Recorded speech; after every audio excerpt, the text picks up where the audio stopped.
1860 election, Lincoln's name didn't even appear on the ballot in 10 southern states. But much to their horror, when the final results came in, Lincoln had won by an electoral college landslide.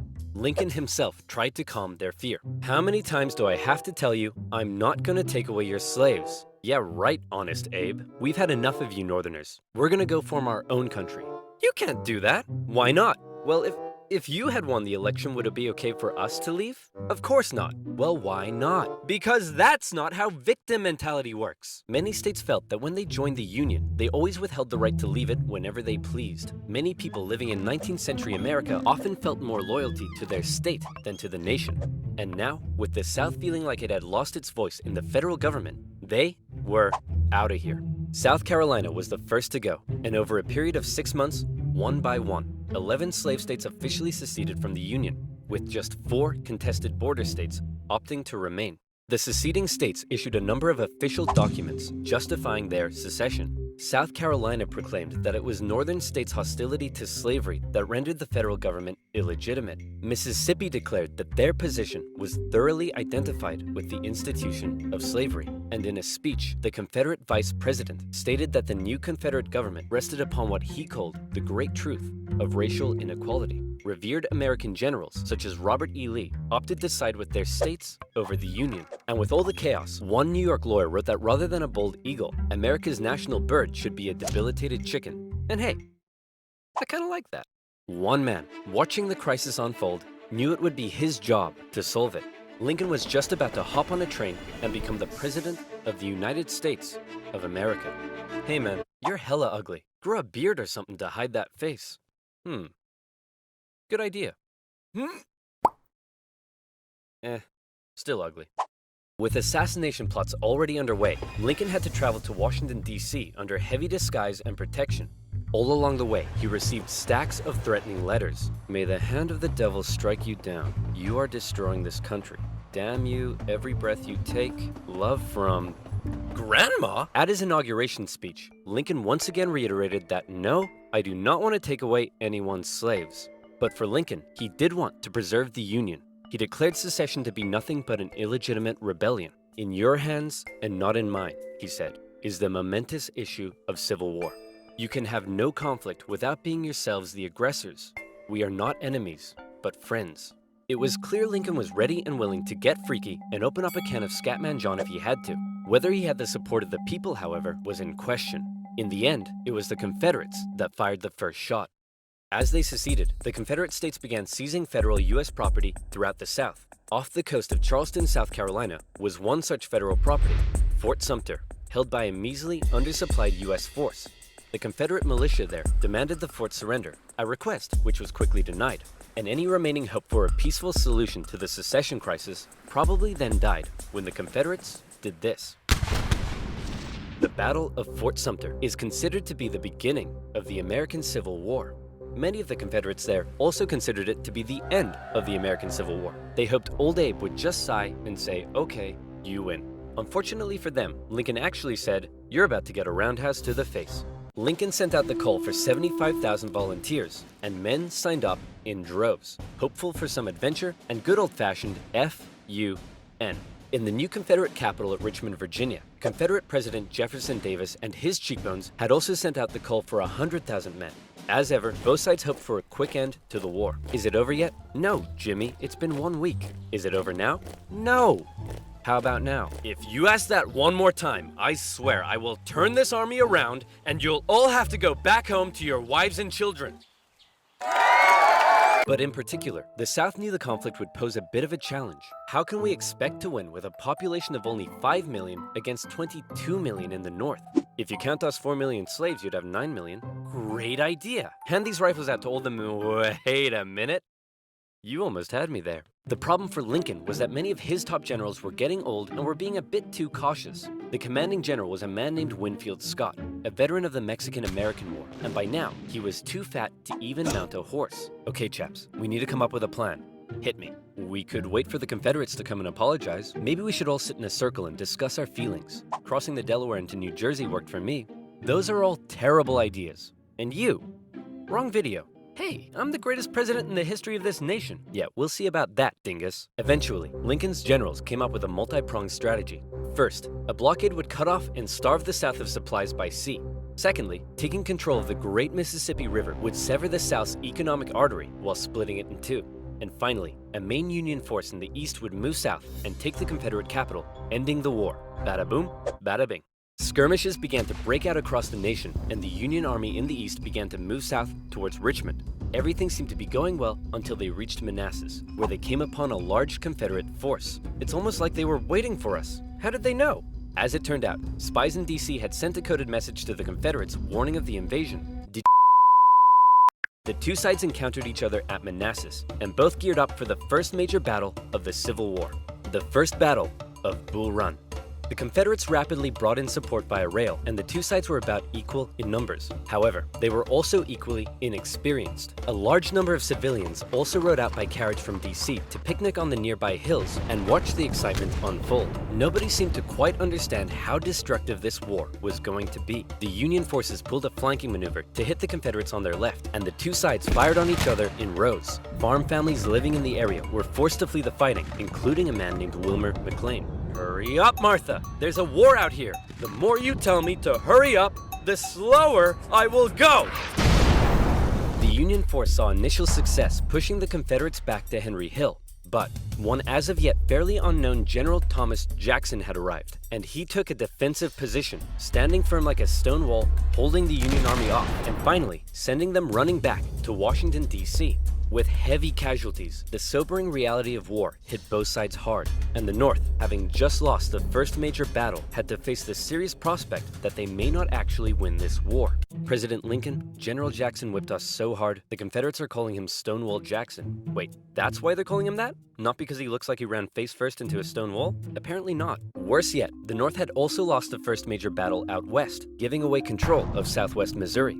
All of this was terrible news for Abraham Lincoln, especially since many of his generals and cabinet already didn't have much respect for him. They felt he was incapable of running a war because he seemed a bit like your friendly old grandpa. He famously loved a long-winded story and a good pun. I've been so busy, my wife is missing me. But her aim is starting to improve. But deep down, few realized he could also be incredibly shrewd. Oh, Abe, you're so funny. Funny how? Funny like I'm a clown?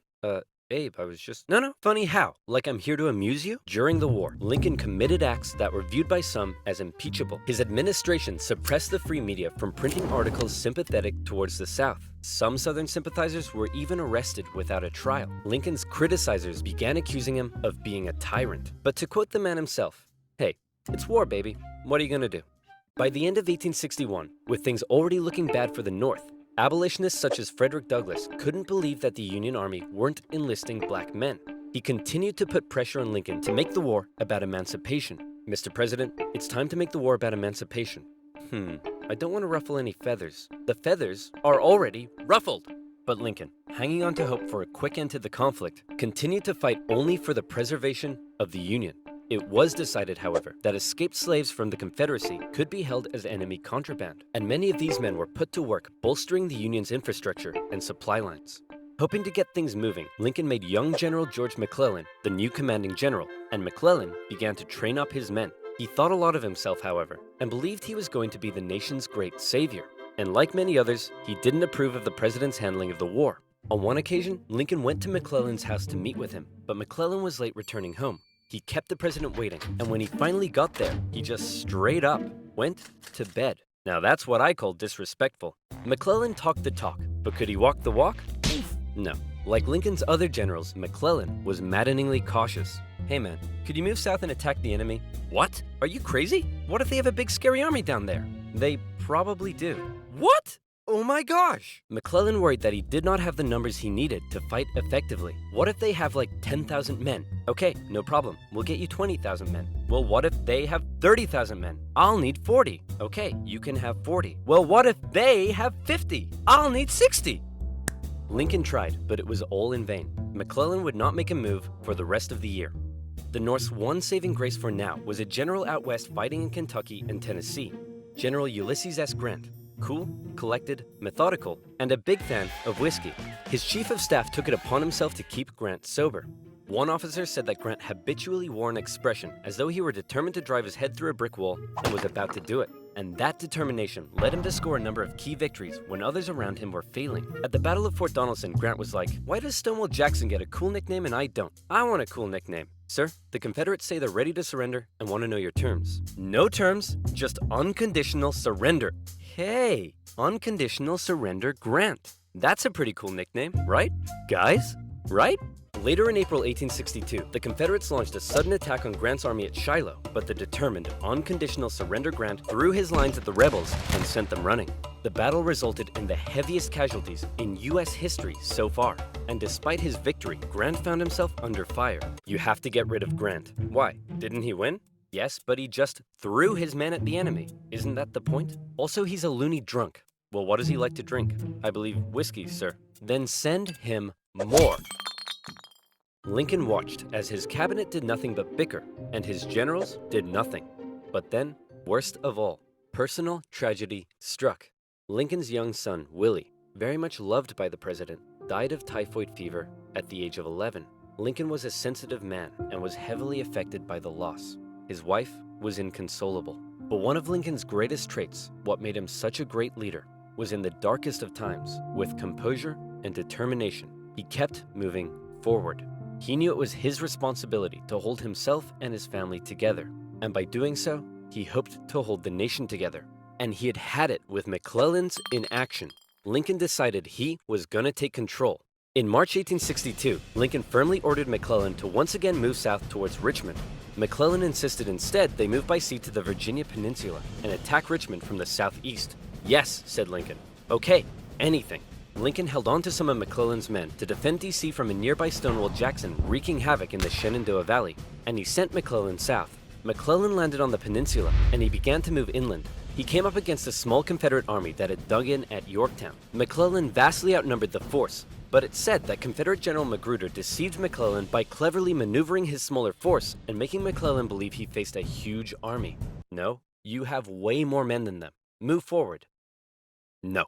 McClellan settled in for a month-long siege, giving time for Johnston to move south from Manassas and Magruder time to retreat. When he finally entered the city and found it deserted, he declared it a victory, calling his success brilliant. Then, after meeting some resistance at Williamsburg, McClellan moved to within just 20 miles of Richmond. His army's able to hear the church bells ringing in the enemy capital. You still outnumber them. Go give them hell. No. McClellan once again held back, moving slowly and defensively, and with his army split in two, the Confederates saw an opportunity to strike back. McClellan's advance was halted, and now the Confederates pulled an ace out of their sleeve. "General Lee, you're up. Do you think we should evacuate Richmond?" "No, Mr. President, no need." General Robert E. Lee, one of the most brilliant military commanders of the time, was now in charge.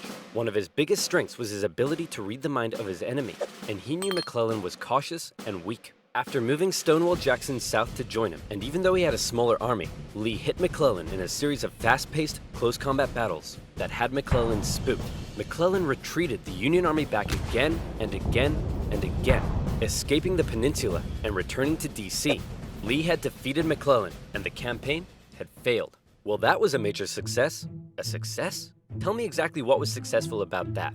Well, we successfully retreated. You lost. I didn't lose. I merely failed to win. Things just kept looking worse for the North. At least their Navy had seen some success, capturing a number of key port cities, notably when they steamrolled past Confederate forts to take New Orleans. And speaking of the Navy, both sides had begun using ironclads. So that's pretty cool. But in the East, they still weren't having any luck. After McClellan's disastrous campaign, Lincoln briefly sent out one General John Pope to attack Northern Virginia. "Hey man, just checking in. How's it going?" "Well, the Confederates kicked my butt at Cedar Mountain. Then they raided my camp and ran off with my money and clothes. Also, I appear to have been wedgied." Lee defeated Pope at yet another battle at Bull Run, in which nearby farm families once again got caught up in the fighting. "Hurry up, Martha! There's another war out here! I'm waiting for my hair to dry!" Wilmer McLean, sick of war, moved his family south, where he knew the war would definitely, absolutely, never touch him again. But Lincoln had yet another problem to contend with. European powers, in particular the UK, were looking increasingly like they may intervene diplomatically on the side of the Confederates. They were missing their precious supply of southern cotton because of the Union blockade, and they wanted to see a swift conclusion to the war. The tension between America and Great Britain had been increasing, especially after Confederate diplomats were discovered on a British ship. Now, after McClellan's failure to take Richmond, the UK declared it impossible for the North to win. Lincoln needed something to prevent Europe from getting involved, and after more petitioning from abolitionists, he decided maybe the time was finally right to make the war about ending the institution he hated: slavery. If the North had a noble cause to fight for, Europe would be less likely to intervene. But Lincoln and his cabinet knew before they could declare something as radical as emancipation, they needed a victory, especially now that the Confederates were about to go on the attack. Aware that he had a limited number of men and supplies, Lee now hoped that if he could just threaten Washington, D.C. militarily, he would gain Europe's recognition and crush Northern morale in time for the midterm elections, forcing the North to negotiate. With confidence at an all-time high, for the first time, Robert E. Lee invaded the North. But on September 13th, the North finally had some luck. Oh boy, it's my lucky day! A cigar in a field. Hey, what's this wrapped around it? Oh my gosh! That's right, the North had discovered General Lee's battle plans wrapped around some cigars. And in them, they saw that Lee had split up his forces. McClellan headed out from D.C., and the two sides met in the Battle of Antietam, a crucial battle that would decide the course of the war. It saw the most vicious fighting to date, and still remains the single bloodiest day in American history. But, for once, the North came out victorious, and Lee was forced to retreat. He's on the run. Chase him down and finish him off. No. You know what, old buddy, old pal? You're fired. The North had won their crucial victory. Lincoln breathed a huge sigh of relief, and with that win, he was prepared to take a huge step. On September 22nd, the Emancipation Proclamation was issued. In January, all slaves held in the Confederate States would be, as far as the U.S. government was concerned, officially free.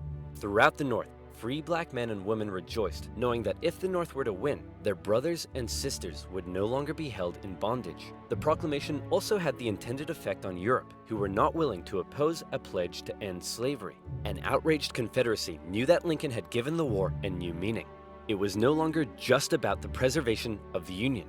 Now, it was about creating a new Union, washed clean of its original sin, a Union without slavery.